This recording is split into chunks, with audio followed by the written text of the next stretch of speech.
Hey guys, in this video we are comparing the internal components of two Lenovo laptops, the Lenovo Legion high performance gaming laptop and the Ideapad 15, a budget friendly everyday machine. At first glance, both laptops do basic tasks like browsing or watching videos, but inside their motherboards are built for very different purposes. Let's take a closer look. The Legion laptop motherboard is larger, more modular and has a well-organized layout. It separates the CPU, the GPU, the VRMs and cooling zones clearly. In contrast, the Ideapad motherboard is compact and tightly packed. It's designed for efficiency, not performance. So components are grouped closer together and upgradability is limited. In the Legion laptop, you will find a dedicated NVIDIA GTX or RTX GPU soldered on the motherboard. This is what gives the Legion its gaming power and graphics performance. The Ideapad doesn't have a dedicated GPU. It relies on the integrated graphics inside the Ryzen or Intel CPU,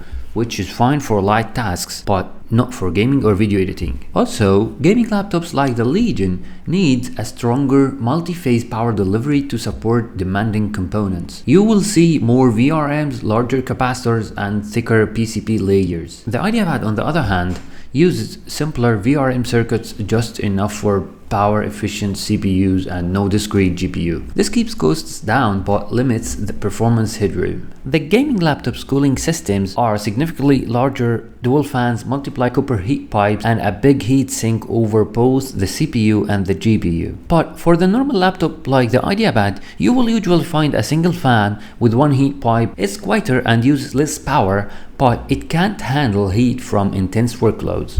Also, the gaming laptops support upgradable dual-channel RAM and multiple M2 NVMe slots. For fast storage, it's designed to grow with your needs. But for a normal laptop like the Ideapad, it comes with a soldered RAM and a single storage slot. Some models let you upgrade one stick or add an SSD, but your options are more limited. Also, the Legion gaming laptops gives you more ports: USB-C, HDMI 2.1, Ethernet, multiple USB-A, and sometimes even Thunderbolt or a display port, while the Ideapad sticks to the basics: a couple of USBs, HDMI, headphone jack, and maybe one USB-C port without full features. So what's the bottom line? The Legion laptop motherboard is built for performance, thermals, and expandability, ideal for gaming, editing, and future upgrades. But the Ideapad normal motherboards focuses on efficiency and affordability, perfect for browsing, studying, or working from home. So understanding what's under the hood helps you choose the right laptop, not just by price but by the purpose. Thanks for watching. If this video was helpful, please give it a thumb up and subscribe for more content. See you in the next one.